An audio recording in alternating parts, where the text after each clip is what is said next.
my suppliers. And so it was kind of like, well, maybe I can do this. And so I started throwing them into bathtubs in the back of the store. And then, they would root, and the roots would be like a mile long in the bathtub. But I realized I could do it. And so I became very upset and read every night lots of books and just became kind of crazy, and became really a collector more than anything. But the reason that I grow roses organically is because I've always grown everything organically. I've always been just an organic gardener my whole life. So to be honest, I didn't know anything different, and I didn't. I would have never been able to use chemicals because it was never just never part of the way I did things growing, in my early adulthood. I had my children were born at home. They were raised on goat's milk. It was the whole 9 yards. Yes, I'm an old hippie, but the truth is, over the years of growing roses, every year I literally would see less problems every single year. And the more roses I attained, the less I was able to do things, even organically. Like the less neem oil I was able to spray, the less anything I was able to spray, because I had so many roses I didn't have time. And so so every year I would bring in beneficial insects like ladybugs.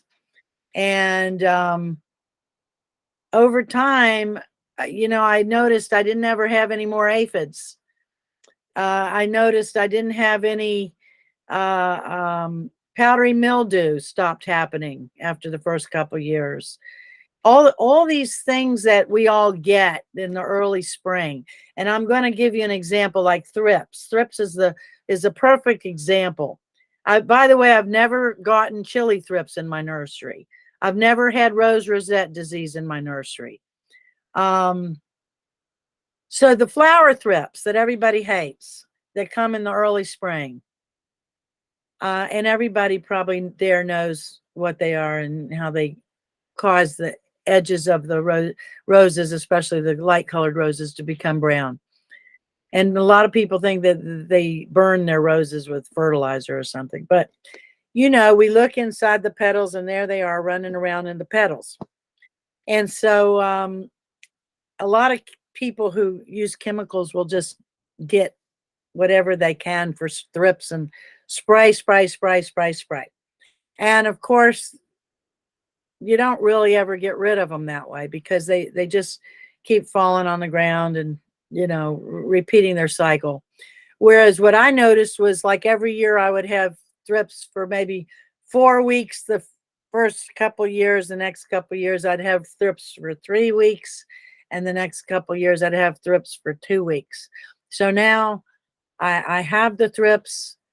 I see them come. I welcome the thrips.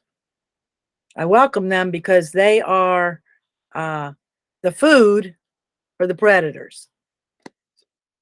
So my favorite saying is, first comes the pest and then comes the predator. So the way that nature is designed, and actually I just learned this from observation, it's just such a beautiful thing that first all this food comes in the form of little insects like thrips. And then 2 weeks later, all the predators come in and eat the thrips. And that's happens only when we haven't sprayed a bunch of chemicals and killed off all the predators. So it's this natural cycle. And I realized that I really wasn't having to do hardly anything anymore. The more time went on, the less I was having to do. And it was just amazing to me to watch this cycle of nature, where the beneficial insects in nature, which is by the way 95% of all insects, would come in and take care of the 5% bad insects. And even the bad insects eat the bad insects. So I have and 2 years ago, I moved my nursery around the corner and there was nothing there, absolutely nothing there. And I brought in all these roses and all of a sudden there was all these insects that came in. It was amazing to watch, all kinds of insects came in, and birds and just everything. And that just makes me so happy because I consider all of that my army. And I'm just going to tell you a story real quick, just for fun. A few years ago, I went away for 10 days, and I had one little guy there at my nursery who was staying with us, and he was afraid to deadhead or anything. So I came back 10 days later, and he hadn't done anything. And the whole entire nursery was like in crisis mode. It was the worst thing I'd ever seen. It just, I had diseases and bugs and things I'd never seen before in my life. And I was just overwhelmed and upset. And, because I visit my roses pretty much on a daily basis and take care of any problems I see, physically, manually. So here was this crisis. And I was thinking, well, maybe I'm going to have to break down and use chemicals. But I decided not to. My plant inspector came and took samples. I said, things are wrong here. I was afraid I might have chili thrips. I didn't know what was wrong. So she took the samples and she came back and she put me under quarantine. And she said, you have a mite that's never been seen before in the state of Florida. It's a state record. And I got all upset. I thought it might be the mite that causes rose rosette disease. What do I know? I didn't know what it was, but I was upset because I was supposed to speak to the state master gardeners that week, and I had to cancel the whole thing. And so I decided to be my own sleuth, and I tracked down the entomologist who had seen this mite, and I wrote to him, and he was out of town, on vacation and all that. So, but I wrote to him and I said, well, what is this, a good mite or is this a bad mite? And he said, no, it's not a bad mite. It's just a mite we don't know anything about. He said, because he's one of the only entomologists in the entire country that could even identify this mite. And he happened to be on call that day, and he happened to see that mite at my nursery. Not that it was bad. They just don't know nothing about it. And so, a week later, they lifted the quarantine. It was no big deal. They said, oh, you're fine, even though they couldn't see it without a microscope. And that was Mother's Day time. And I got a microscope for Mother's Day, that Mother's Day, so that I could see these things. But you see, that was just a fluke. There was nothing wrong. What I did is I went ahead and I ordered beneficial insects from my favorite place, which is Arbico Organics. And I got like lacewing larvae and ladybugs, and I got pirate bugs. And the pirate bugs look like they're about 5 inches big in the catalog. So, and they say they bite. And I really thought I was going to bring in these huge things, but they were teeny tiny. You could hardly see them. Anyway, I brought them all in, and including beneficial spider mites. And I just let them all go. You just shake them around in the nursery. Takes about an hour or less to do it all. And literally within 4 days, my nursery was back to normal and everything was just perfectly fine. So it just showed me that, it doesn't really matter how bad it gets. Nature still can take care of it. When I used to have to put the roses in the greenhouse in the wintertime and it was all closed up, I would get spider mites real bad in the greenhouse. So I would get these beneficial spider mites, and they would just eat them up in about 3 days. All the mites were gone. And now they even make food you can buy for the mites so they don't leave. But I'm a big promoter of beneficial insects. And of course, I've attracted a lot of them to my garden myself without having to buy them. I mean, they do all the work. We don't have to do the work. So first comes the pest, then comes the predators. For instance, you wouldn't put your child at the table to eat his breakfast with no food there. You just wouldn't do it. It would be a mess. It'd be a nightmare. He'd be screaming and yelling and upset. Well, that's how nature's designed. They don't just bring in the eaters without any food there. First, the food is put out. It makes sense. The food's put out, takes a couple of weeks for it to be put out, and then all of a sudden, here comes all the insects to eat it. And you say, well, what insects eat flower thrips? Well, probably 1,000 different insects eat flower thrips. It's kind of the best food there is for insects. And that's just the story of flower thrips. As far as I can repeat the same story for the midge. I can repeat the same story for now Japanese beetles. I don't know about y'all, but I mean, I could count them on, like, I think I count about 100 a season, every year, 100. You know, we're not like Virginia where they're just devastated. You know, I can kill 100 Japanese beetles real easily with my scissors, and I mash them with my fingers and throw them down back on the plant. What other kind of bugs are there? Aphids I never see. I don't have them. Powdery mildew I don't get anymore, but when I used to get it, I would just mix up a little milk and water and spray it on there and take care of that. I used to use hydrogen peroxide to spray for black spot. My favorite thing to do for black spot is really and truly, I mean, even maybe Isabel can attest to the fact that, you know, you see some black spot, but you just don't see a lot. And I go around with buckets, containers, and my scissors, and I just take off the bad leaves. And I have thousands of roses, and most people don't have the amount of roses I have, and I can do it. And I'm just putting them in buckets, and I throw that bucket of bad leaves away in the garbage. I don't compost it. So I'm just getting rid of spores, and I'm not spreading spores, and I'm cutting off brown dieback. So what this does for me is it allows me to visit my roses.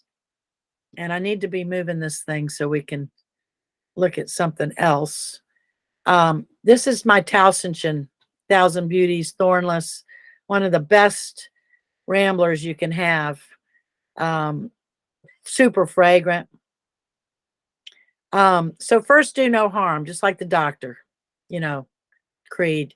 This is the kind of thing I'll find in my rose garden, in my potted roses, things like this.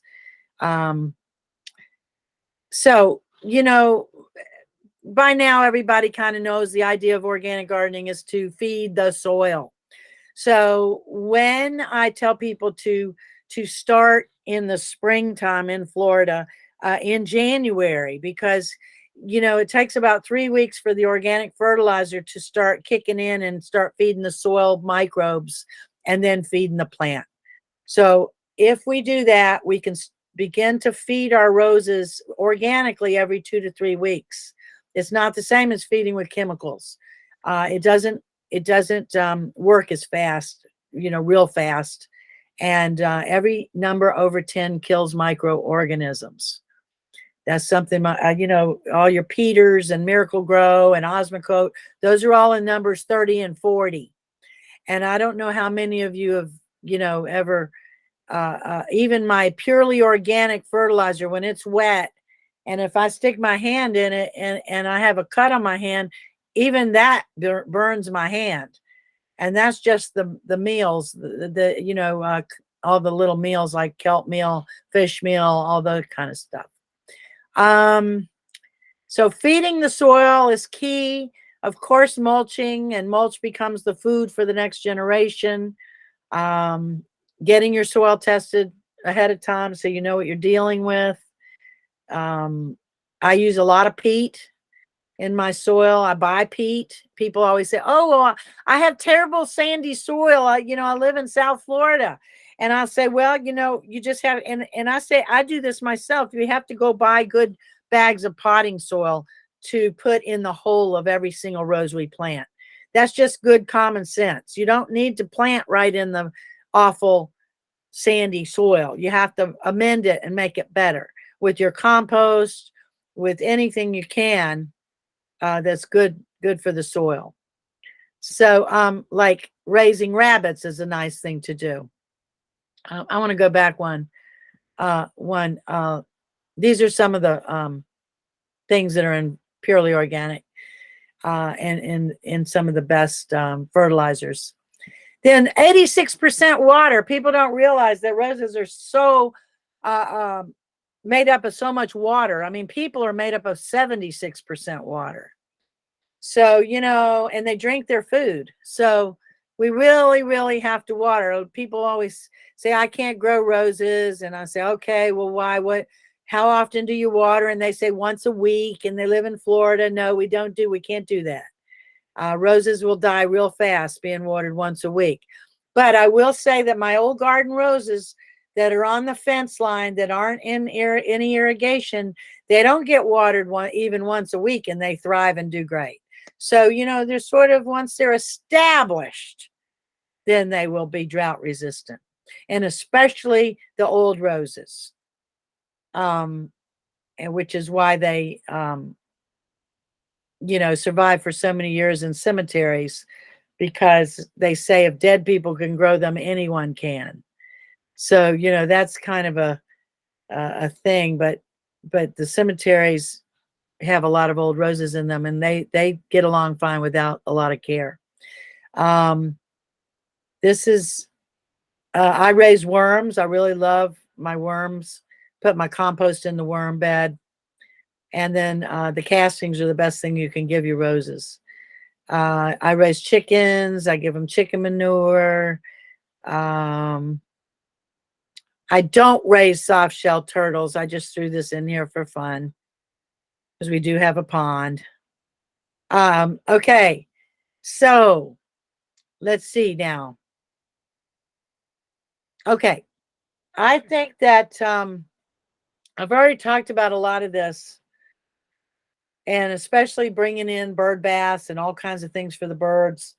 And many people who do use chemicals like to say, I tried organic, it didn't work.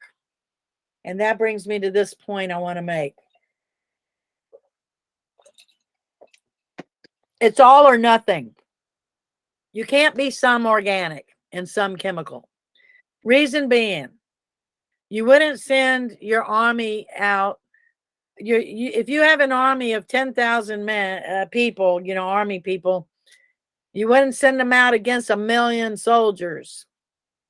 So you need to have 10 million soldiers to go against the 1 million soldiers. So what we're doing when we use chemicals is we're killing off part of our army. And so it's not enough. We have to have trillions of microbes, trillions seen and unseen. Everything's seen and unseen.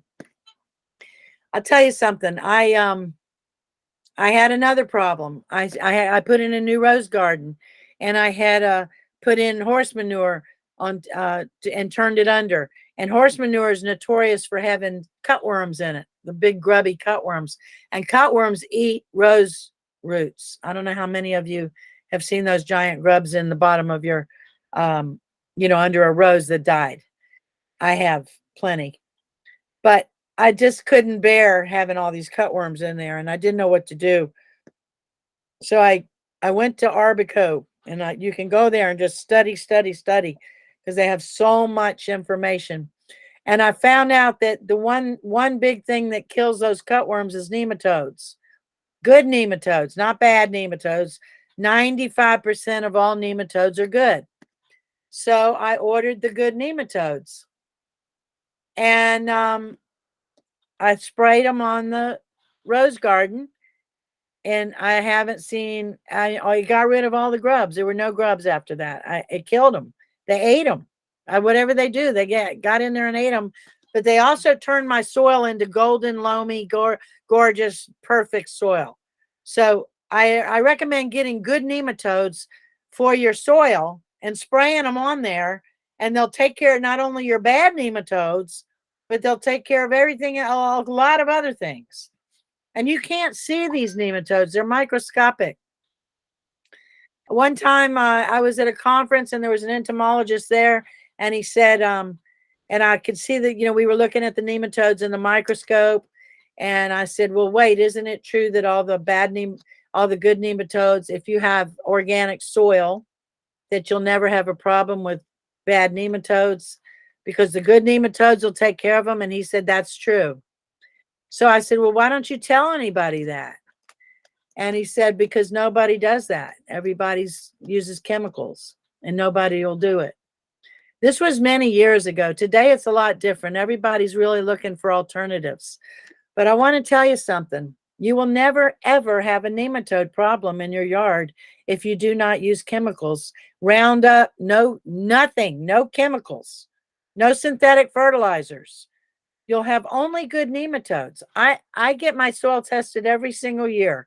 They make me do it. I have to pay $80 a year so that they can test for nematodes because I ship all over the country. And it always comes back with a list of nematodes that I have, and they're all good nematodes. And I have no bad nematodes ever have, never. That brings me to Fortuniana rootstock. I think it's time to discuss that because I wish I had a nickel for every time somebody said to me, they say it's the truth. You cannot grow any roses in Florida, in all of Florida, without using Fortuniana rootstock. And I know you all know this. I mean, I know this is your mantra too. So I'm happy to tell you that that's not true. I'm going to bust that myth. And it's based on what I just told you, that nematodes do not have to be there if you do not use chemicals. Now, if you're using chemicals, then you better have Fortuniana rootstock, I guess. But the reason Fortuniana is resistant to nematodes, it's not resistant to nematodes. It just happens to have super shallow roots. And the bad nematodes are 2 feet under the ground, deep, deep, deep. So therefore, the shallow-rooted Fortuniana roots never get to touch or come in contact with the bad nematodes. That's why it works for Florida soils and nematode soils. But Fortuniana has its own problems, meaning, it's like a tree and you have to put rebar and hold it up so it won't blow over in the wind. And then you have to make sure you have a big ladder so you can climb up 7 feet every 3 months and cut it back down because it makes gigantic roses. So there's a lot of, reasons not to have for any rootstock rose. Of course, own root is always hands down the best way to grow a rose because of so many different reasons, not the least of which it can live 100 years instead of 5 or 15 years. David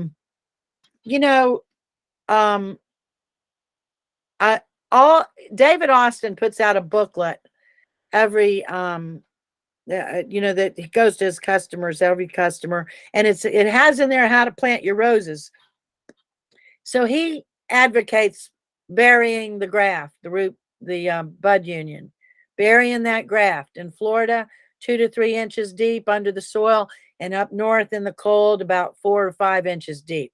He did not make this up. It's not his idea. It is actually how all of Europe, the entire European continent, plants their roses. So, I know that most rose societies advocate against this. It's a big no-no, but I'm telling you that most of the world buries the graft.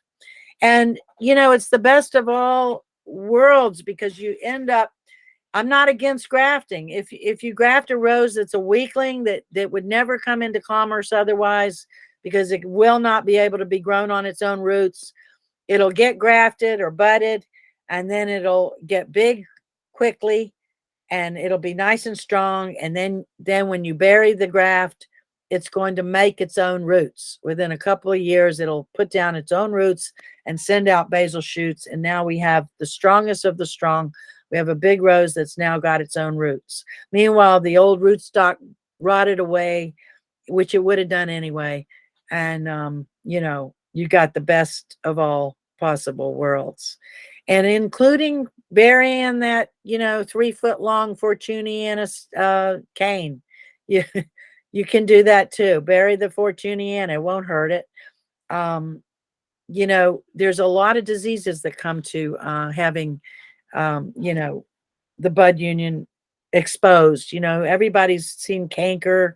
You get a lot of suckers. There's so many problems, to be honest, with all rootstock roses, and Dr. Huey included, all of them. I like Fortuniana as far as for Florida. It's a clean rootstock, and it's very nice, and it's not giant and gross looking, but it is tall and skinny, and tends to blow over a lot if you don't take care of it.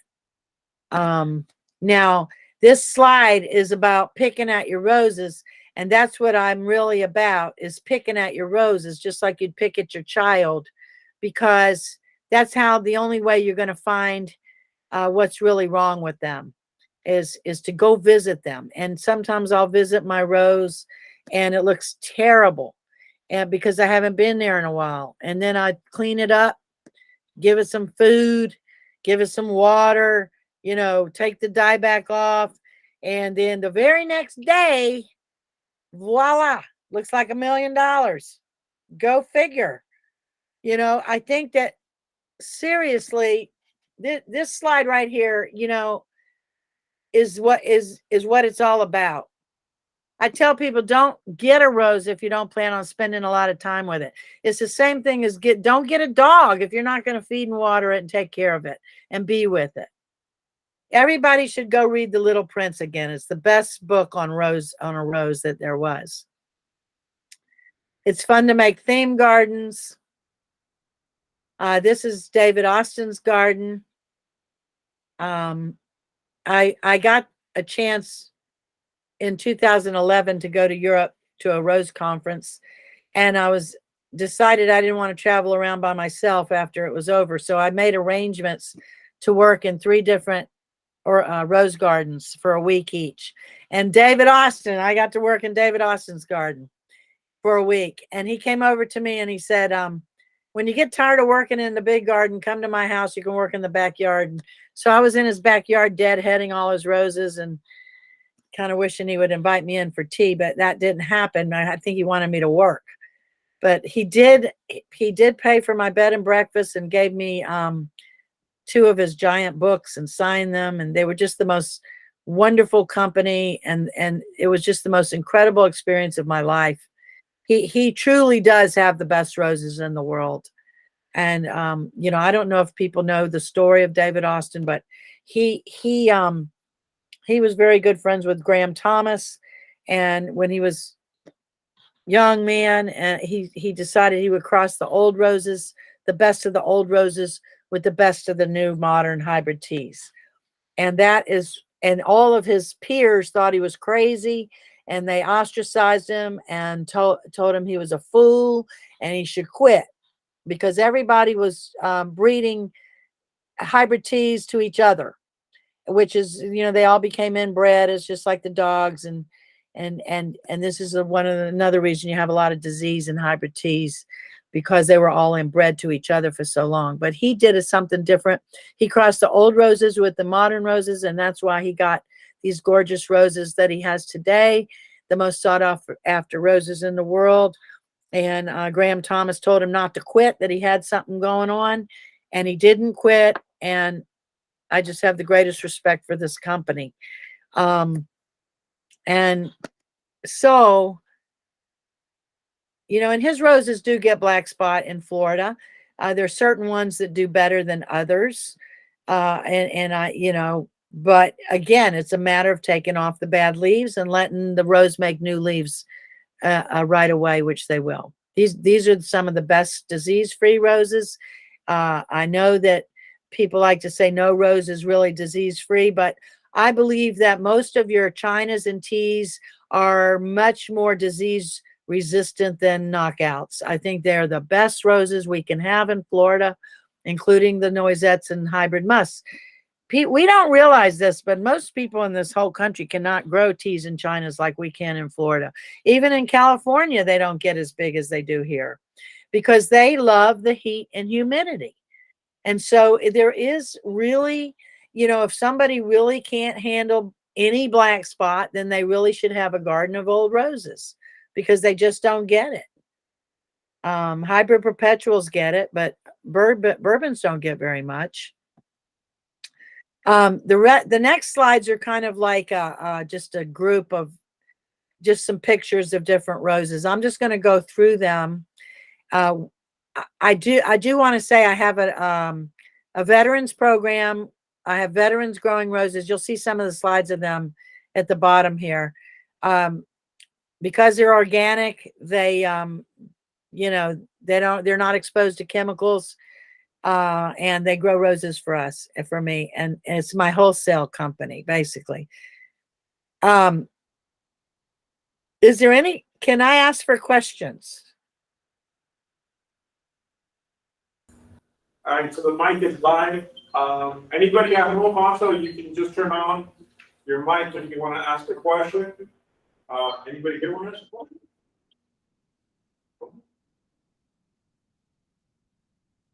Ma'am, do you ever get, I call them rose chafers is what I identify them as, after looking through whatever the internet and books and stuff. They usually come around the end of April. Mm-hmm. And they're just, munching on the leaves, the petals, everything. I don't spray either. Yeah. I do find that if you wait long enough, yeah, the good guys will come. Yeah. But those chafers, Yeah. I have to look away because Yeah. it pains me to see them chewing on, like they only show up like at night. Yes. And actually, I had that problem this year for the first time ever. I'm going to look it up real quick because I want to see something. If it's the same exact thing. Yeah. Okay. So they're like almost like little brown bugs. Little brown bugs. I had some tiny ones. They were called leaf, what's the word I'm looking, leaf beetles. Right. So a chafer is a leaf beetle. And I had it for the first time this year ever. And it freaked me out. It was like another crisis. Okay. Another crisis. And what it did is they just decimated my leaves, decimated them. And they only ate at night. And I would come in the middle of the night and shine my flashlight just so I could figure out what it was, because I couldn't tell what it was, because you never see them during the day. Right. And I saw them and I caught them in a jar, and I called the entomologist and got them to identify exactly what was eating mine. And it's this thing that was like a grape leaf chafer. It's the same. They're all different ones. They come in on all different kinds of plants. And I don't know where I got mine from, but I actually quit shipping for a while because I didn't want anybody else to get them.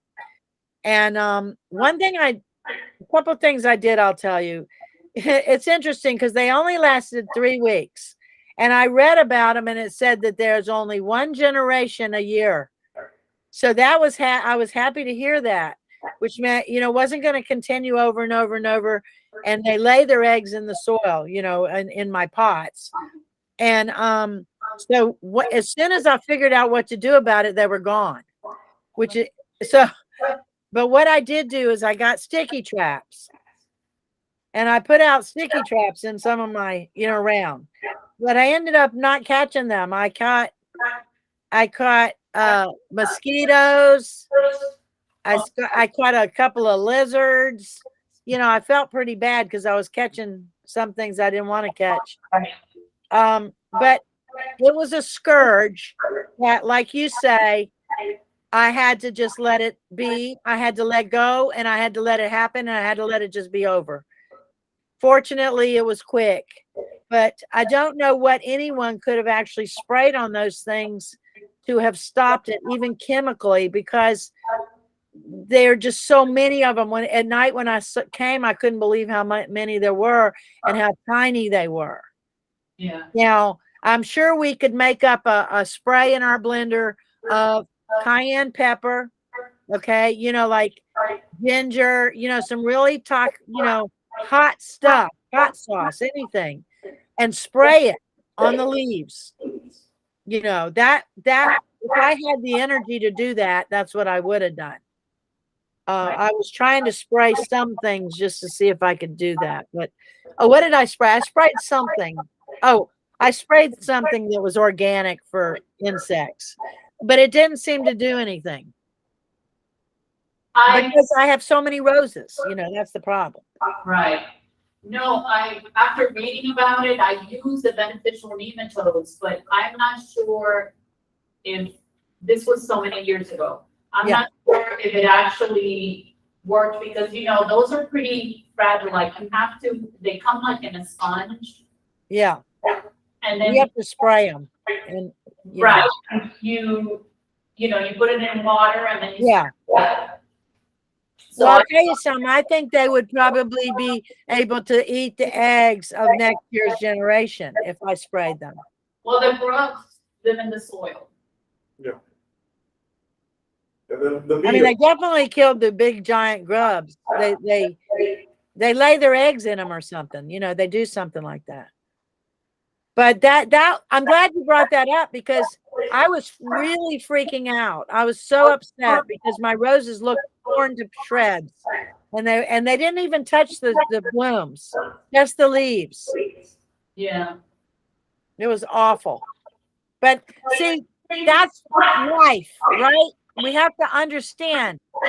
We're gonna have problems. Think of your own life. You have problems in your life. A little crisis comes up. I don't know, name one. We all have them every other day. I mean, we shouldn't be able to. It's just like I like to compare it to the pharmaceutical industry. You can grab a drug for anything under the sun and that you're having a crisis with, and you're going to have a million side effects if you don't die from it and get addicted to it. Whereas natural things do not get you addicted, and they're only good for you. And if you all want to really open your eyes to what's going on in the world and your diet and your gut and the soil, you need to all read a book I'm reading right now. It's called How Not to Die. And oh my God, I am becoming a vegan because of this book, because it is pointing out so much stuff I never even heard of that has to do with meat and eggs and the contamination that's on the chicken, that's just what you bring home and put in your kitchen and handle. It's all over your entire kitchen.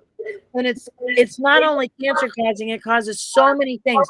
And if you think that the chemicals, Adrian, that you are using to protect your roses are not cancer causing, I want you to just go and Google the ingredients, because you will never pick that up again, because they are so toxic.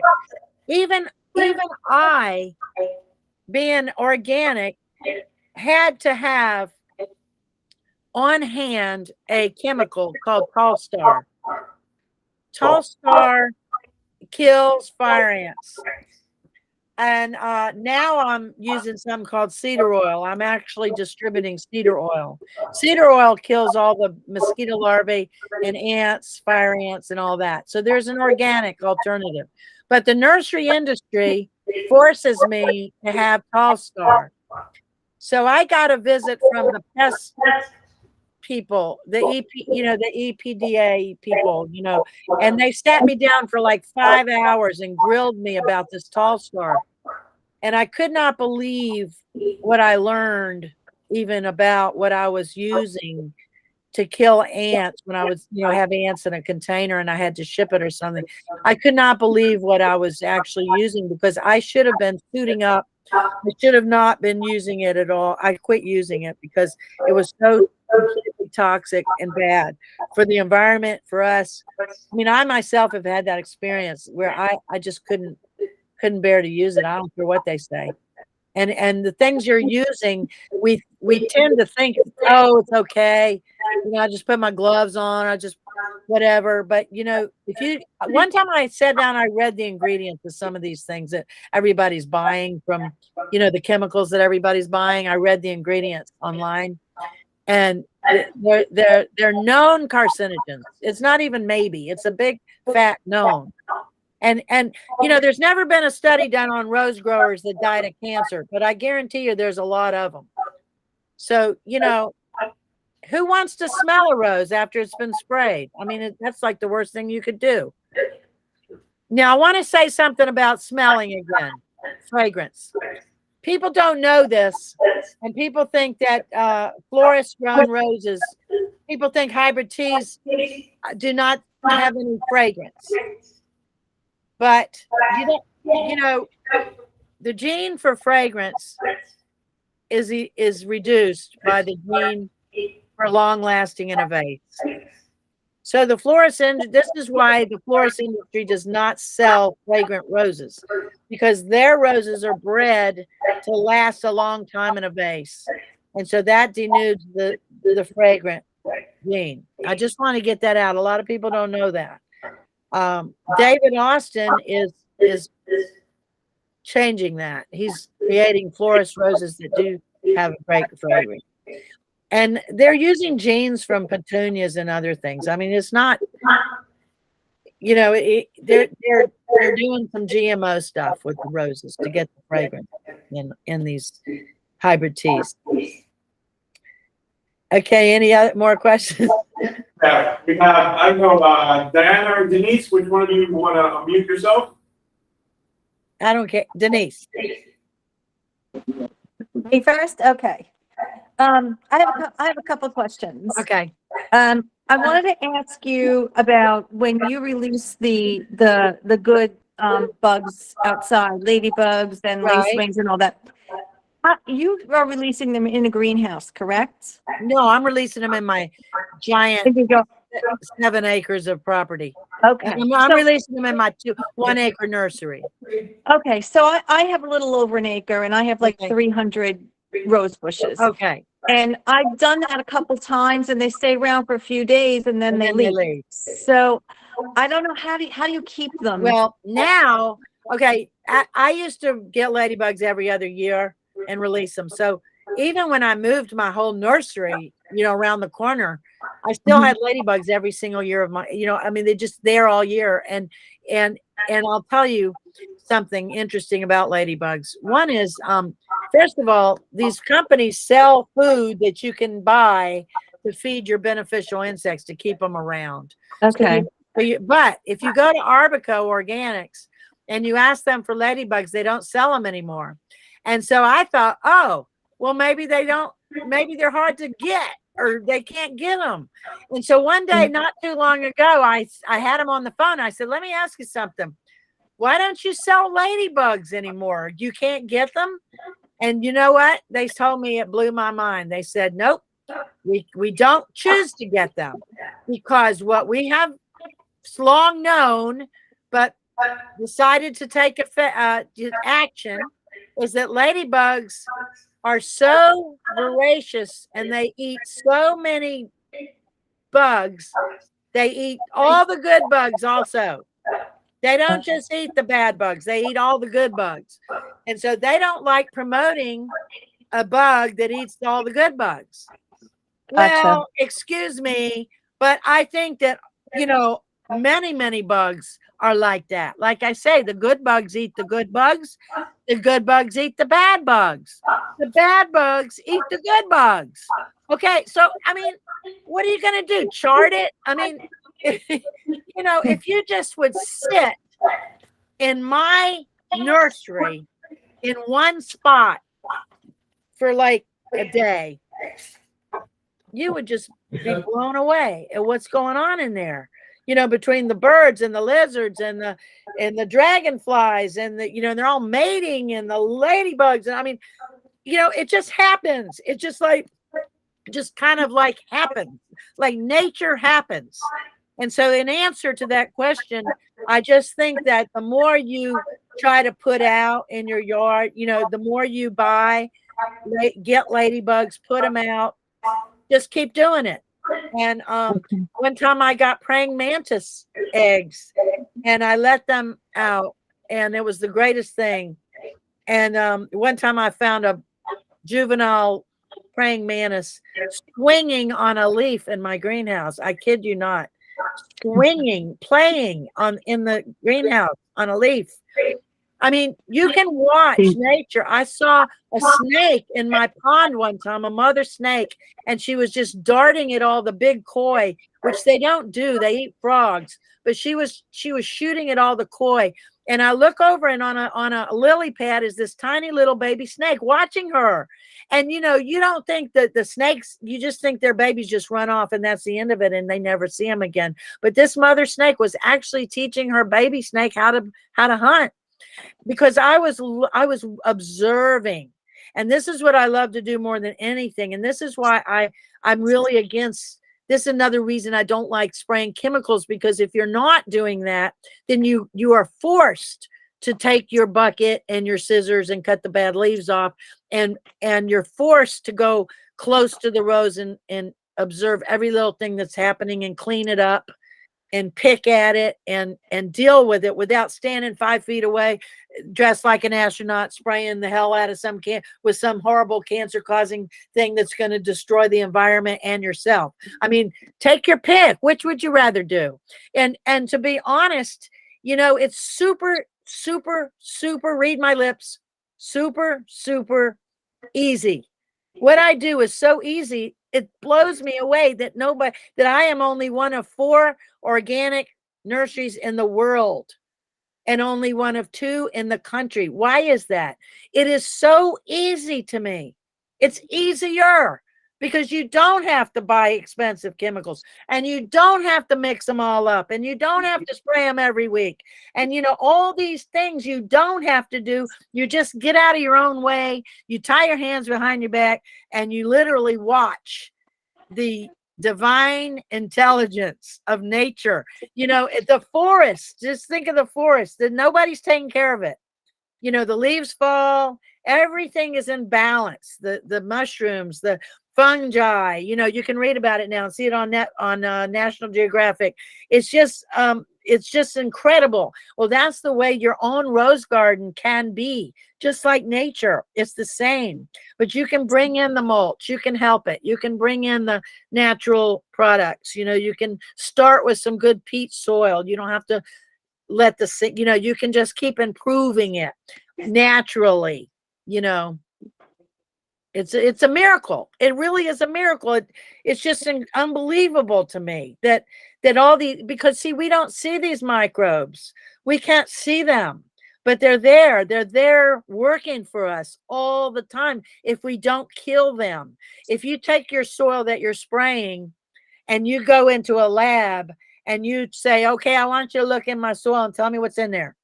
And they're going to look and they're going to say, I'm sorry, your soil is sterile. There's absolutely nothing in there. And then I'm going to take my soil into the lab and they're going to say, oh, well, you have like 3 trillion microbes per teaspoon of soil in there. You see the difference? Big difference. This is how our world is this is how wild nature survives and thrives. And it can be for your roses too. Doesn't mean you don't feed them. I mean, I feed my roses. I water my roses, you know, every day. They get watered. They get food often. I notice my roses start going down looking terrible. And so I think, oh, he needs to be fed, that poor thing. He's starving. And I haven't been able to get to it. So finally I get to it. And then nothing for 3 weeks. And all of a sudden, boom, they look like $1 million. You know, what happened? Oh, yeah, 3 weeks ago, I fed them.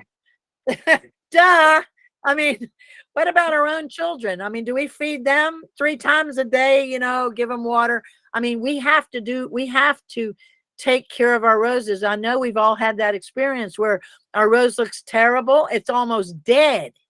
And then we clean it up, we feed it, we give it mulch, we take care of it. And all of a sudden it starts coming back to life. And because they are, to me, like a human, I call them people sometimes. I mean, they are like the closest plant to a human being. To an animal. And like the next evolution to a rose would be an animal. So they're very highly intelligent. So to tell you how intelligent they are, and you know they are because you know how they respond to you. Roses are vibrating at the highest vibration frequency of any plant. It's 320 megahertz. It's a frequency of vibration. Give it perspective, humans are vibrating at 65. And the next plant after a rose is 180. So they're vibrating at such a high frequency. This is why roses are synonymous with love. This is where the whole love and roses comes in, because it's such, think of Mary and the rosary and all these things throughout history that have to do with roses in religion. The Rosicrucians. I mean, the rose is like the highest being in the plant world. And to me, when they bloom, it's like enlightenment, And so we have to just honor and respect them and not poison them. You wouldn't do that. What you do to your rose with the chemicals, you would never do to your own child. So don't do it to your roses either. And they'll respond. And, it may take a while for chemical users for it to turn around, because, I'm not going to name names, but I'll get every rose that you buy in this country that's not from myself or Green Mantle Nursery in California is a rose addict. It's an addicted rose that will go through withdrawals when you bring it home. And this is why most people say they can't grow roses. It's because when they bring home a rose where they bought from anywhere in this country that is spraying, is putting chemicals in their water. Every time they give them water, they're sucking up chemicals, and they get home to you. And in 1 week, that gorgeous rose starts going down. And in 2 weeks, it's almost dead.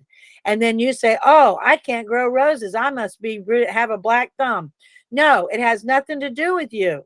It has everything to do with the way the rose was grown. You have nothing to do with it. And you would not pick up an addict on the street and bring him to your home and think you're going to take care of him and get rid of all his problems, right? Well, it's the same thing with that rose. You're not going to be able to keep it alive and thriving the way it has been, because you don't have its favorite fix that it's been getting every week. You don't have it. It's a drug addict. Now it's going through withdrawals, and you don't have the fix. Now, you might have the fix if you've got all these high-tech chemicals. You may have something similar that you can keep it alive with. So it's sort of a false, you're going to be all right. But if you're not, and you treat your roses the way I do, they're going to go down really fast. And it takes me about 2 years, if I don't kill it, if it doesn't die first, it takes me about 2 years to bring it out of that cycle. And so therefore, it's just, it's not going to happen overnight to switch from being a chemical user to an organic yard. It's just not. It can't. But it will happen quickly. It could happen maybe in a year that all of a sudden things, and the more beneficial insects you bring in, the better. The less you do, the better. And I can't say that enough. It's incredible. Diane, did you have a question?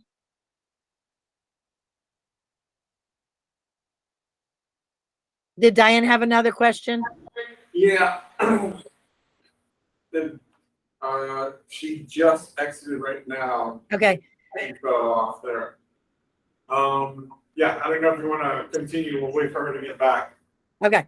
So any other questions while I'm going to keep on showing you some of these pictures.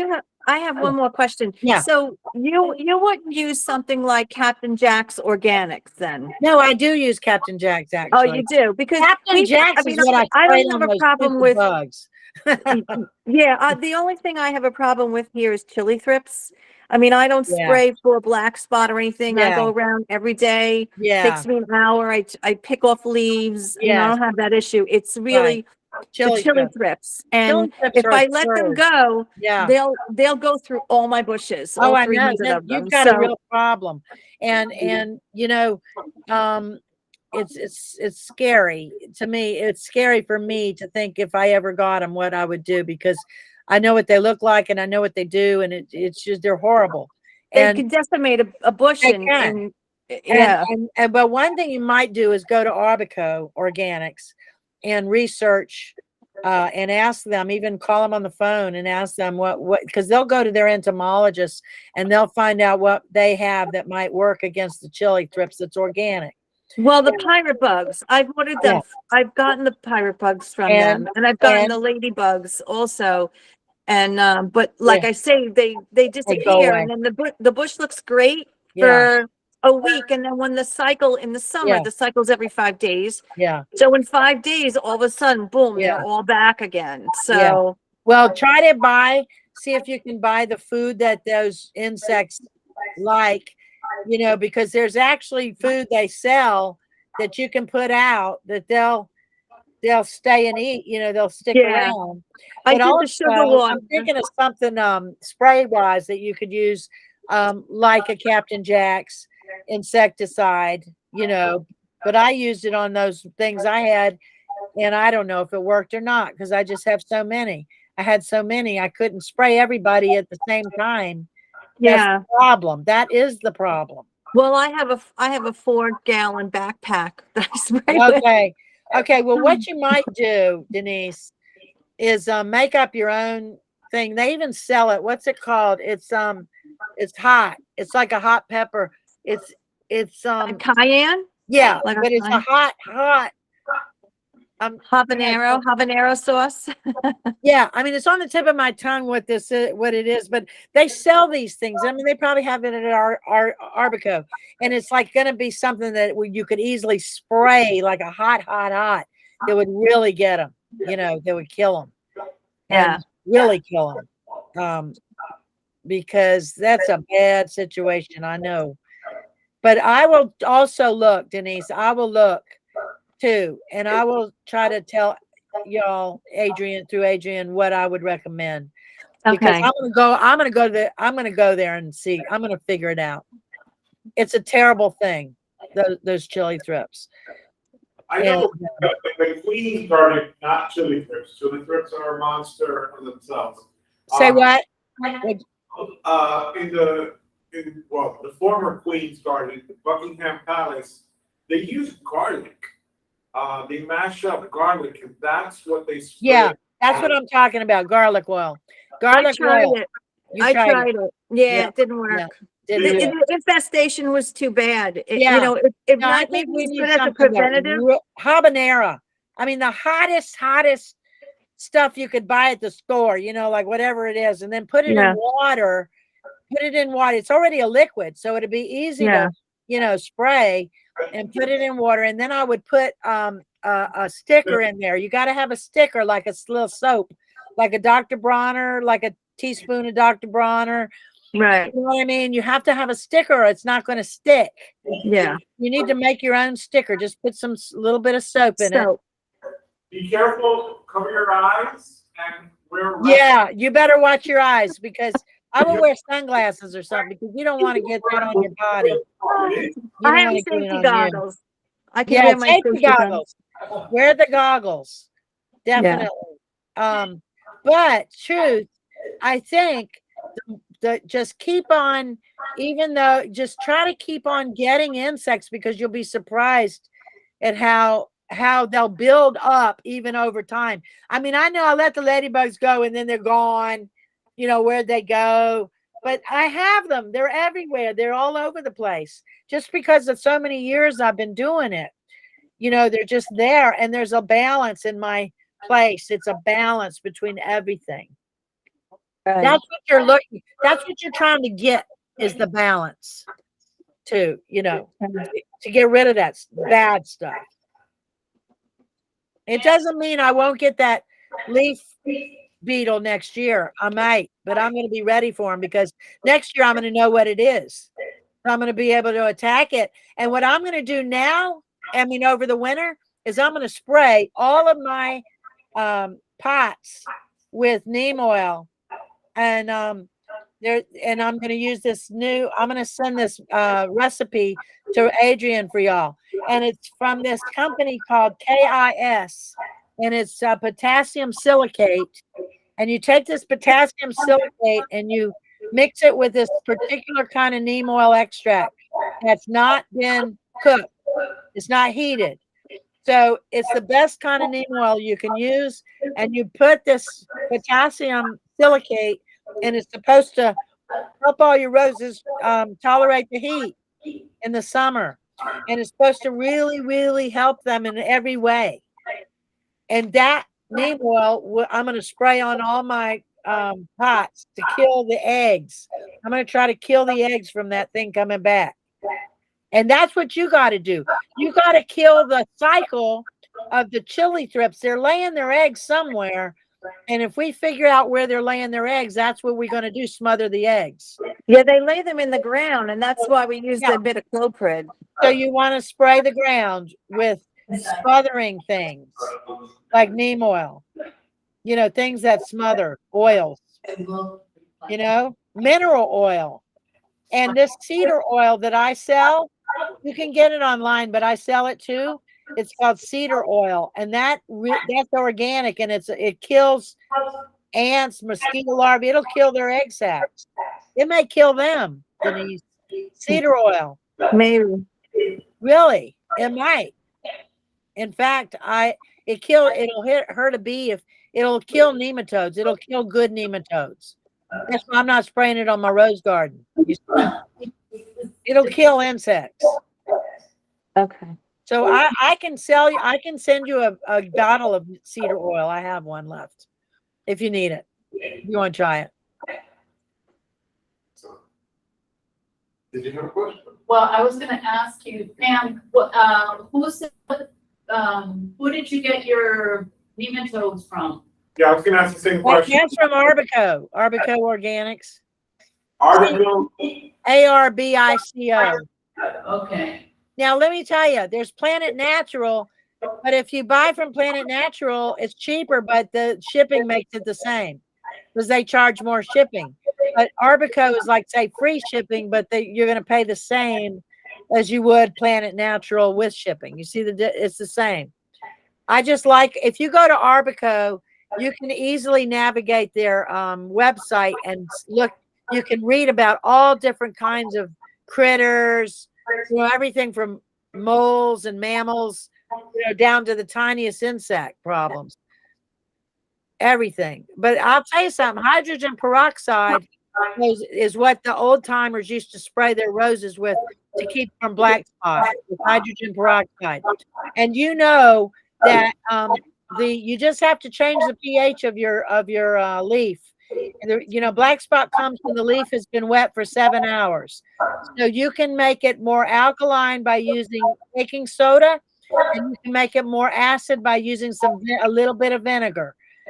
So you can change the pH of that leaf, and that'll help go a long way towards eliminating your black spot. That's what hydrogen peroxide does. And I think black spot's a natural disease that comes to roses. I have a theory that it comes to them so that we'll visit the rose and take care of the rose and clean it up. Otherwise, we wouldn't do it. So it makes us go to the rose. It's a trick of nature. And I will tell you this, that I have seen there are different strains of black spot. There's not just one strain. And I have seen the most horrible looking black spot strains I've ever seen are in the gardens of chemical users. My strain of black spot is very mild. It's very simple. It's not these giant, ugly, disgusting looking things, leaves, yellow and black. It's just not that. It's very mild. And I think there's something to do with the immunity of the rose trying to fight off all those chemicals. Just like your body's trying to fight off the side effects of the pharmaceuticals. It's the same thing. I want that rose on the screen. That is an old David Austin. I used to have it. I don't have it anymore. I lost it, and I love it. I'd love to find it again. All of my David Austin roses that I'm getting bare root in January are going to be on their own roots. So it should be, I have a lot of nice ones coming in. These are all David Austins. I mean, look at the difference, between them and all the other roses out there. They just pop, they're fragrant. And, even his main guy, Michael Marriott, when he worked for him, he was an organic gardener. He didn't put any chemicals in his garden. And you know, they explained to me that they had to use chemicals in their garden in David Austin's because you know they had the public coming and they had to keep them looking great. All you know, none of us look great 365 days out of the year. Remember that. And I don't think we should expect our roses to look that great every single day either. You know, they all go through cycles, just like we go through cycles. So, Well, you know, 95-degree weather. Yeah. We're outside sweating. Yeah. These are climbing roses, by the way. This was my guy from Russia who wouldn't do any deadheading. Misha wouldn't deadhead. Didn't do anything for your roses. Huh? Didn't do much for your roses while you were gone. This guy is from Nova Scotia. He's a breeder from Nova Scotia. I want to tell you a funny story. I went to visit this guy, stayed with him. And he's like almost 90 years old or something. And when he would take multiflora rootstock, like the species wild roses, and he would cross them with seedlings. And I went to his house. I said, "Where's all the roses you grow?" And he started taking me to houses that he did landscaping in. These very wealthy houses. And he would put his rose that had no name. It was just some wild seedling. And he would plant it in their garden, like this one. And then it would become this gorgeous giant thing. And he would name it after the person whose house it was at. It was the funniest thing because, you know, he just didn't really have a bona fide process going on. This is how he did it. And I brought home back to Florida some of his roses, which I'm marketing now because they're really great. They're great rose. This is another one. They were just like these polyanthus. They got absolutely no disease, you know, ever. Pam, can we talk about it? Now we got Diana back. Diana, you had a question? Oh. You actually didn't. This is not time I got. What? Yeah, I need it. I messaged her to ask her what she wanted me to ask her. I'm sorry, Pam. Continue. Oh. Wow. Oh, gorgeous. Well, this is Stephen Gravero. He's the grandson of Jules Gravero. Yeah. Sometimes I get requests for a rose, and somebody says, "Oh, my grandfather grew that. My grandfather bred that rose." You know, so his grandfather bred Jules Gravero. His grandfather was Jules Gravero, one of the most famous breeders of all time. And here he is, you know, and I was able to send him the rose that his grandfather had bred. And it was really, that happens to me all the time. Somebody in the family, even Loretta Lynn, before she died.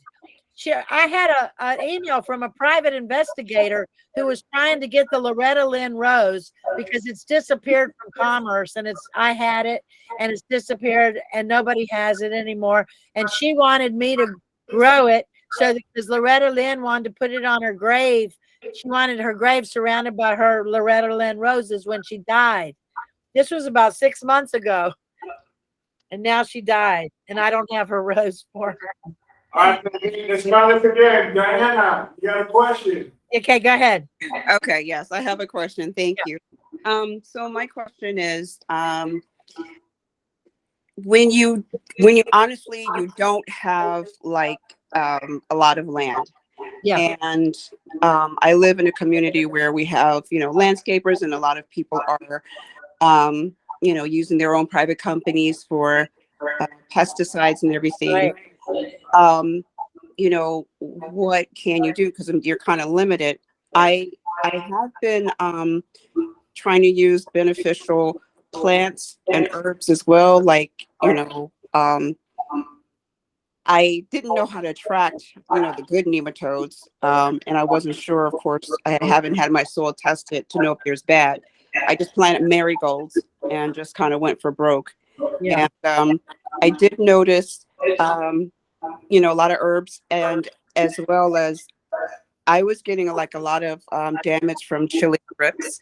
Oh. And what I wound up doing, and Japanese roses, and it's kind of strange, I noticed that I planted evening primrose, um, to make teas and stuff. And they attacked the evening primrose. Well, And they that's a great stayed idea to away give from the them something roses. like a decoy. You made a decoy for them. Yeah, And exactly. that's a great idea for Denise to plant evening primrose and make a decoy.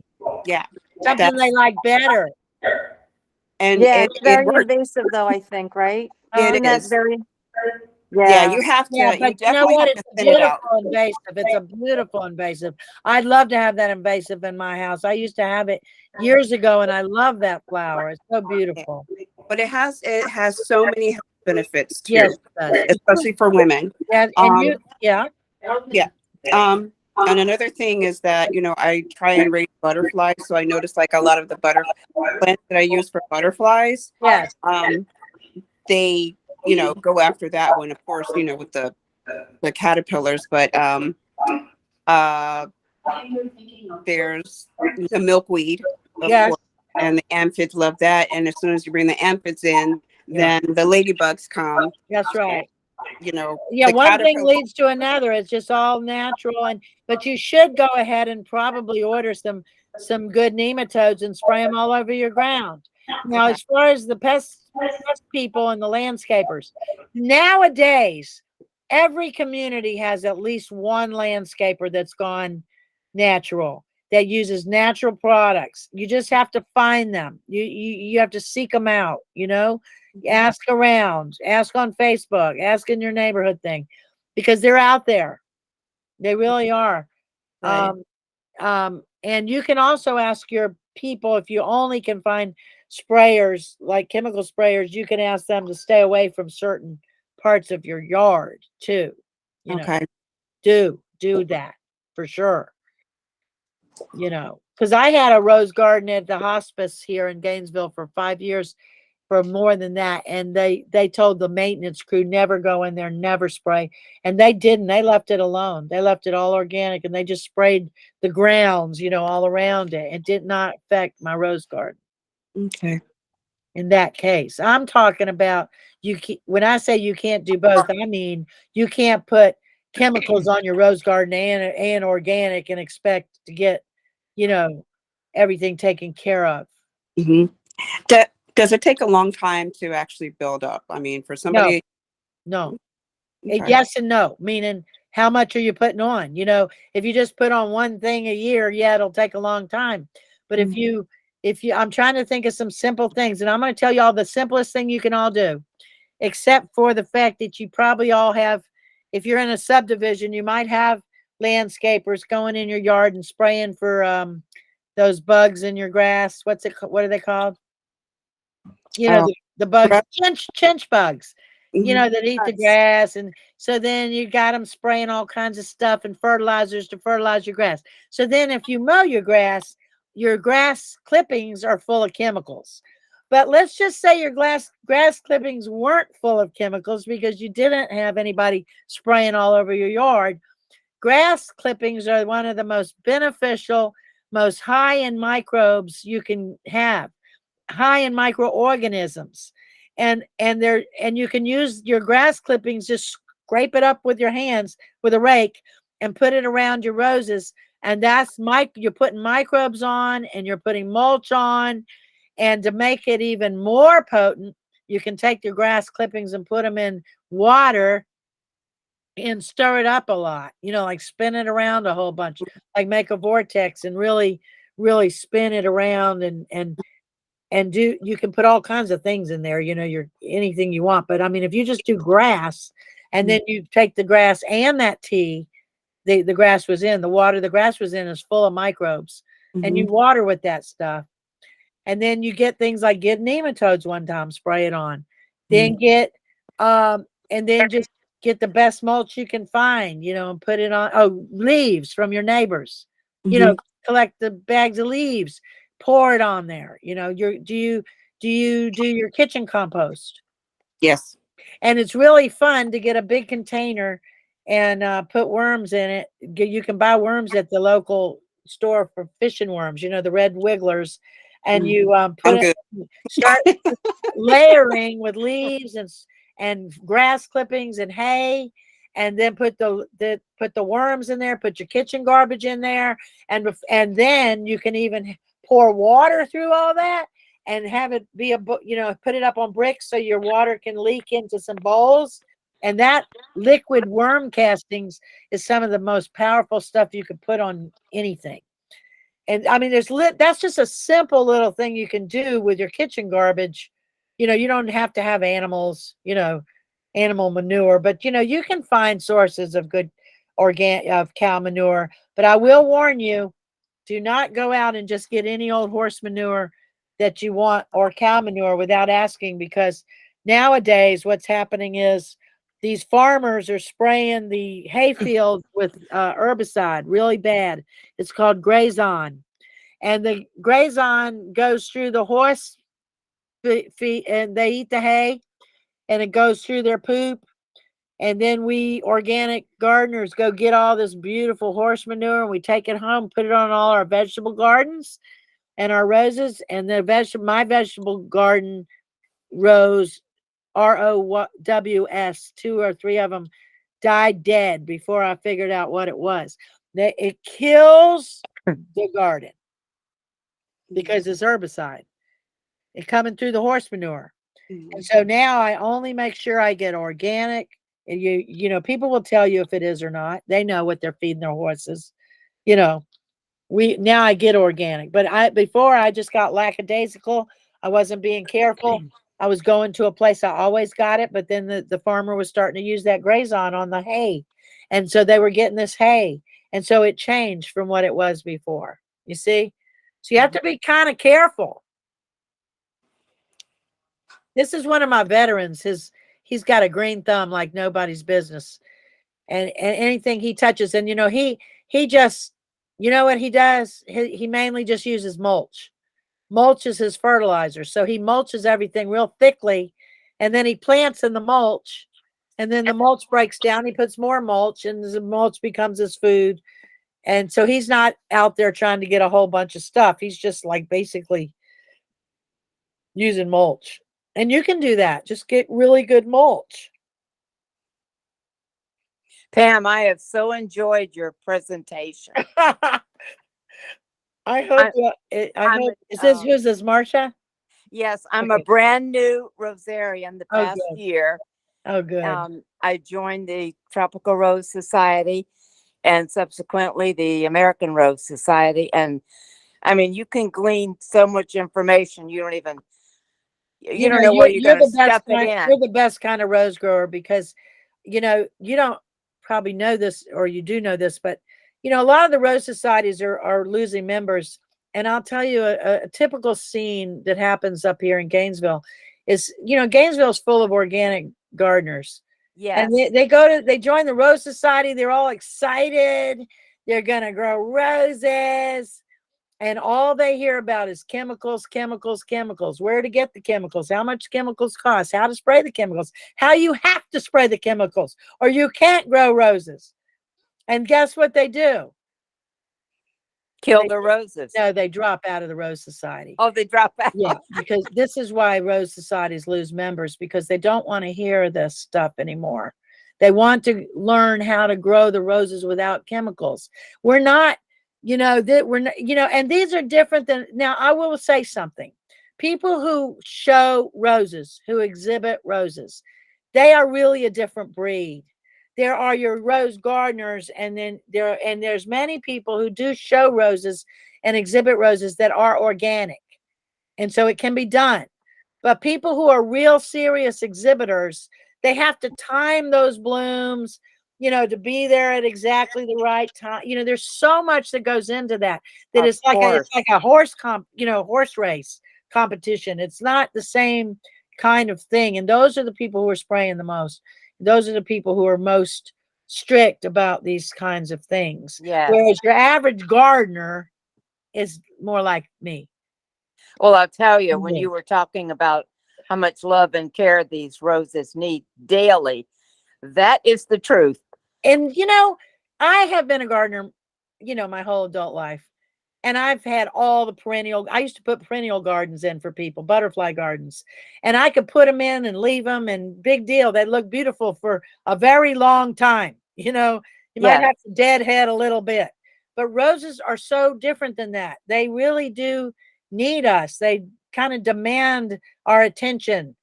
And if we don't aren't willing to give it to them, they are going to go down. Yes, and I Yeah. have been so fortunate. I only have 5 or 6 rose bushes, in clay pots. Yeah. They've all been given to me. Yeah. And I'm telling you, I have been very lucky the past year. Not Well, a bug, you're not a caring a mite, lot. You not care for each anything. one so much, and they know it. They really feel it. You know, one time I'll tell you something along those lines. I had a guy from Switzerland came to stay with me, and he got up in the morning and he said something that changed my life. He said, "Pam, you know your roses are just as happy to see you when you come outside as you are to see them." And that thought never really crossed my mind. And I just started really looking at it in a completely different way. Like, oh my God, they're beings, they're happy to see me. I They're know. so happy to see me too, just like your dog is happy to see you in the morning. I just love it. And that's why The Little Prince is such a great book, because he left his planet because his rose, he didn't think it was so great, his rose, and he went to other places and he went into other rose gardens, and he realized all of a sudden that wasn't his rose. He didn't care about those roses like he did his rose. And it's the same thing as like your own children compared to the neighbor's kids. They can come over, Yes. but you send them home, you're not going to feed them, but your own child, that's a different story.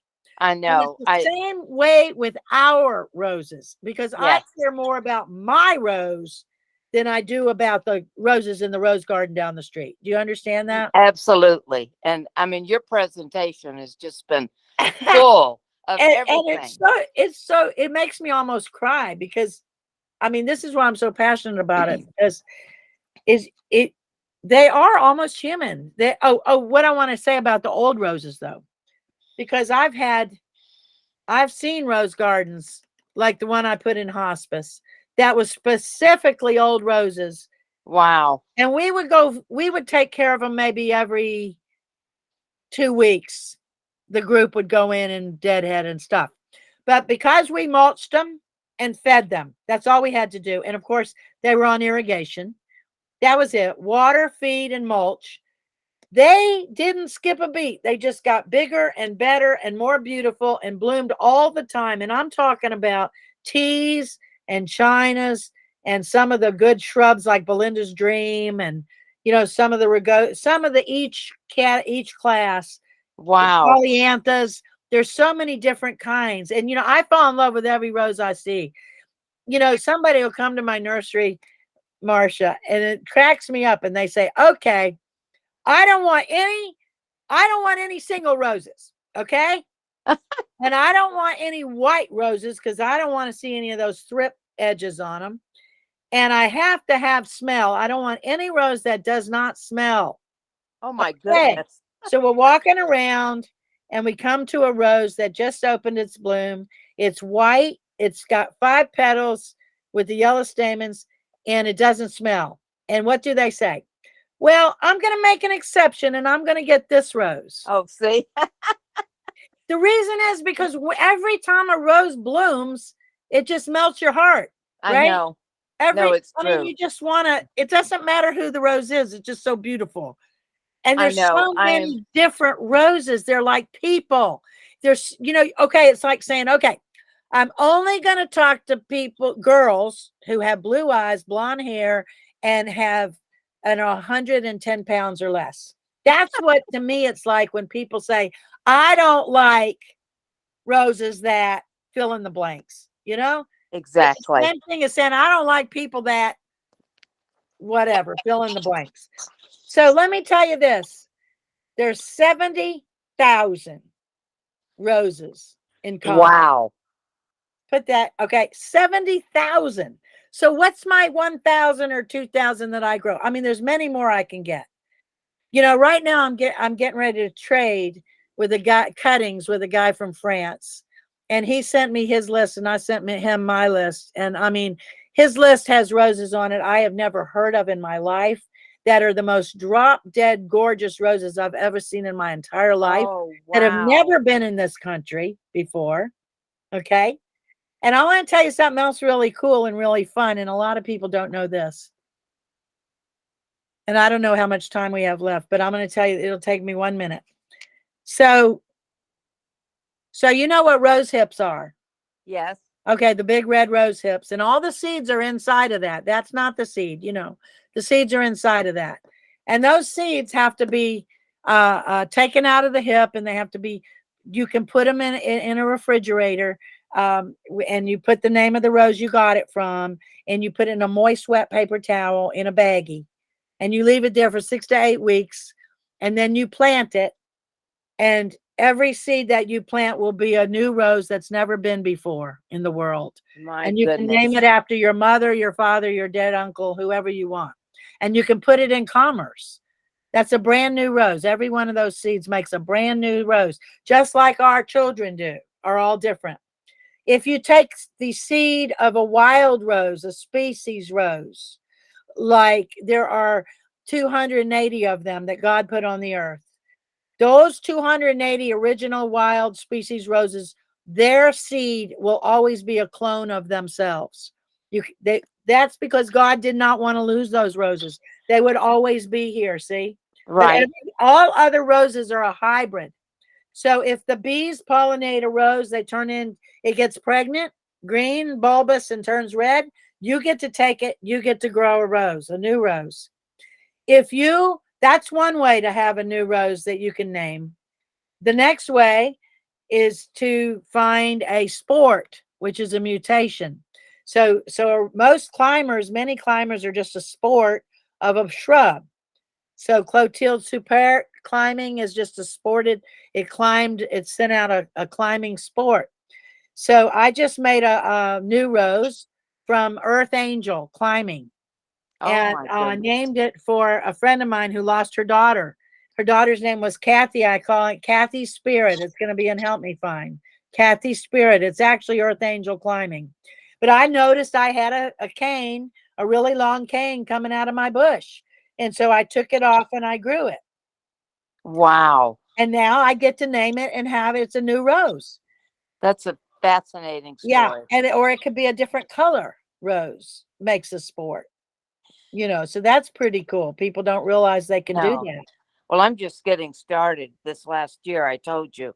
Yeah. So I'm having the time of my life with my 5 little perfect rose bushes. Yeah. I'm happy for you because Well, I mean, thank I you. never get tired of it. No, and thank you After all for, these years, I still get excited about a new rose. well, you're such an inspiration, and I've truly enjoyed I wanted to bring Adrian and the some of committee mine. and everybody and you today. Thank you. Bring some of my roses so y'all could see how beautiful they look right now. See, this time of year in springtime, they love it, and they're the most beautiful they ever are. Summertime, they don't like, so they're kind of like us. They're worn out. They don't like the heat. And wintertime, y'all don't have a wintertime. I have a wintertime. You don't. So your roses can bloom all year. Mine can't. I mean, I have 1 month off. Wow. But I mean, in the wintertime, they're just sort of going dormant a little bit. But then come February, March, they're all back looking gorgeous again. And they don't like the hot summer, but in the fall, they love it. They're just like we are. They're no different Exactly. than we are. You know. Very temperate indeed. Yeah. I wish But y'all could thank come you. and make a field trip up to my nursery. You'd like it. Yes, my some of my family live in High Springs, Oh, so well, when next time you're there, I'm not that far from High Springs. I know I would love that. Yeah. Thank you, Pam. And everybody should go and look at my list because I have some really great roses right now, and y'all are getting 10% plus free, no handling fee. So that's another $5 off. Of course. Thank So, you. check out my bare root roses that are coming in what do you call it? In January. That's one of the veterans that grows roses for me. And that's another one. See, he grew all those roses. So they get like money every time they bring me 50 they bring me whatever they grew, they get paid for everything they grew. Wow. They turn them in. And see, I wanted to bring my plug to show you how I root roses, but I use a little peat plug. And that is made me go from like 65% success rate to 100 to 95% success rate. Oh my gosh, that's fantastic. Because the peat plug doesn't have transplant shock ever. Awesome. Oh, This is, just, this these is are a just famous rose beautiful. here. Look at these roses. This is some of the stuff that comes on the rose. There's my peat plug. Do y'all see that? Yes. Okay. You see the roots coming through it? Yes. That 4 to 6 weeks. Wow. Now let me tell you what they're called. They're called roto rooters. And it used to be that you could only get them in $1,400 and $300 at a time. But now you can buy them on Amazon in bags of 50 for like $18. They have like a hormone in them. They have a rooting hormone inside of them too. I use them as well. I They're use them. great, I did a propagation class for Greater Palm Beach, and I brought them all for everybody to propagate. Good. Peat That's plug. what I do too. I bring them with Yeah. me. So I just look on Amazon and peat plugs. They're called, actually, there's a lot of different peat plugs. This is called roto rooter, I think. Oh, rotor rooter. Okay. Yeah, but there are shorter ones that are like in half that size. They don't work. They're more for seeds and vegetables. This is a long, like a 2-inch long thing. Okay. But you see how the roots, they don't go through any transplant shock because they're just stuck in there. So it's so much better. A lot better. Yes. Yeah. All right. Thank you. Well, I enjoyed it very much. Well, me too. And thank you, Adrian, for having Pam. I think I went way over my time limit. I told you, Graham, that we didn't have Uh-oh. we didn't have a problem. We get kicked out of here at 9 o'clock, and if we run until 9 o'clock at the dot, that's exactly what we were going to do. See, that peat plug turned into that pot. Oh, wow. This is my veteran holding up a gallon that he grew. And you know what my veterans say? They say, we were trained to kill, but now we're being trained. We're learning how to give life instead of take life. Oh, what a beautiful analogy that is. That's what they like to say that. These guys suffer from PTSD. They can't even have a regular job because, of coming back from Iraq and stuff. Oh, wow. But they have very good success growing with these peat plugs. And That is they're growing the old roses that are easy to grow. Now, unfortunately, this man on the left committed suicide. Oh, he did. He was one of the statistics of 22 a day, 7 children. Oh my gosh, what a terrible tragedy. And it came out after he died that he had to kill a child that was coming at him with a grenade. Oh, dear and he God. could not live with himself, of course, Oh, what a tragic story. So sad. And so it was real. It really touched us. This is a group kids I used to work with at the library, at our local library. And, everybody gets into growing roses. There's, that's my grandson. Cute. That's another grandson. But everybody gets into growing roses, Yes. It's a fantastic hobby. Well, yours is a business and a hobby. Yeah. But mine is a hobby. So that's my favorite slide right there. Wow. Nature bats last. And it's true. I mean, it's amazing to see these shows where the cities have like the nuclear, where the nuclear was, and they show you how nature just took over all the buildings and came back. Amazing. For every problem out there, like the chili thrips, there's an answer. There's a bug that eats them. There's something that'll take care of it. You know? Yes. And keep the balance intact. That's right. We just have to keep looking and searching and asking. But we don't have to use chemicals. We just don't. And there's so many great organic products now on the market that's just inundated with them. Yes. You just go online and Google, and it just like millions of them come up. You know, anything Wow. you need, and all kinds of stuff that is great. It's not that expensive either. Pam, I have a question for you. Yeah. Do you know of any insect providers that are located on this side, on the East Coast, maybe in Florida? Because I was doing a little research, and apparently there's a lace wing, a specific lace wing that does well in Florida, and is very prolific, but I can't find it anywhere. Somebody just told me about somebody around here locally that is selling ladybugs. And I'm going to try to, I think I know who told me that, and I'll find out and see. But I personally don't know of any, but I'm going to ask her who she told me, some new people that are doing it. I mean, butterflies, you can find tons of people that sell butterflies. Right. That's real. Yeah. We used to have the butterfly people in our hometown, and we would release butterflies all the time, you know. Facials is a lot harder. Yeah. You know, because when you order the ladybugs, the biggest problem is they come from the West Coast. They come to you dormant, and as soon as you release them, they go into migration mode and they go fly up. I know. You have to, I know, like for birthday parties and stuff, we used to do it. But I want to tell you something funny, everybody, to end this. I want to tell you some funny things that I do with my rose petals. And with, okay, I sell rose leaves. I sell the stems, not the blooms. I sell the stems to a particular kind of person who can guess who buys rose stems. Who eats the rose leaves? Stick insects. People who raise stick insects.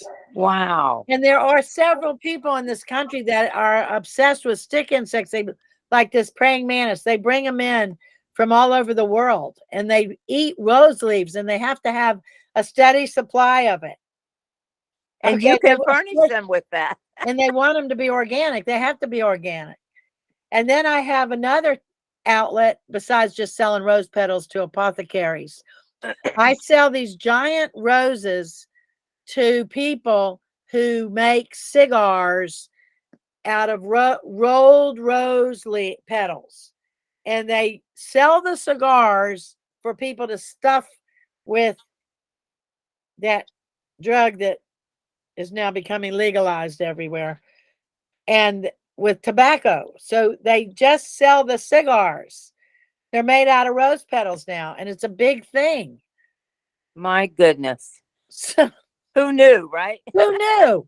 Right. Oh my God. Well, Pam and Adrian, I've got to sign off because I've got to call my son before 9, but thank you so much. All right. Goodbye, everybody. Thank you for having me. Bye-bye.